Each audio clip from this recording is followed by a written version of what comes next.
আমার একটা কিউট বাচ্চা এলিনা আসছে। ওই দেখেন চোখ দুটো জল জল করে জ্বলছে, দেখতে পাচ্ছেন? এই যে এরকম রাত্রেবেলা ওরা ঘুরে বেড়ায়। ওটা কে? এলিনা, আসো আসো। দুঃখী আর আমি হাঁটতে বেরিয়েছি রাতে। এই দেখুন ও পালিয়ে গেল। আর এই যে দুঃখীকে যেই দেখেছে, ওই যে দুঃখীকে যেই দেখেছে অমনি পালিয়ে গেল। ওই দেখুন ওই বাড়ির সামনের গেটের কাছে, ওই দেখুন চোখ জল জল করে জ্বলছে। ও ভয়ে পালিয়ে গেল দুঃখীকে দেখে। না ঢুকে গেল গলিতে।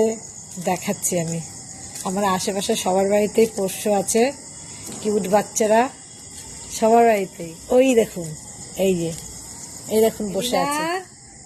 কিছু বাচ্চা কি যেন একটা দেখেছে। ওই দেখুন, এই কি ধরলি রে তুই? হ্যাঁ, পোকা ধরছে, দেখেছো? রাতের অন্ধকারে। এই যে দেখুন, ওই দেখেন পোকা কামড়ে নিয়ে চলে গেল। এই দেখি তো কি ধরলি? ওই দেখেন পোকাটার পিছনে লেগেছে। ওই পোকা না, ওটা ফড়িং। ওই দেখেন লাল একটা ফড়িং। ওই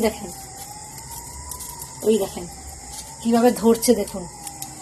ওই যে মুখে। এই তুই ফড়িং খাচ্ছিস? এই দেখেছো? ওই দেখেন ফড়িংটা উড়ে যাচ্ছে। ওই দেখ, এদিকে আয় এলিনা আয়। ওই দেখেন মুখে করে নিয়ে চলে গেল।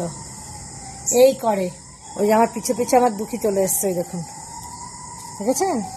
চলো বাড়ি চলো চলো। আর গেটের মধ্যে ঢোকেন। আসো আসো, আয় দুঃখী চলো আসো। কি হলো? এই চলো ভুটকু চলো বাড়ি চলো সোজা চলো। আমি চলে গেলাম, কিন্তু চলে গেলাম। রাতের অন্ধকারে ওরা এই জন্য বাইরে ঘোরাঘুরি করে, ছোট ছোট ফড়িং, ছোট ছোট পোকা এগুলো ধরে। আসো চলো আমরা চলে যাই, আসো।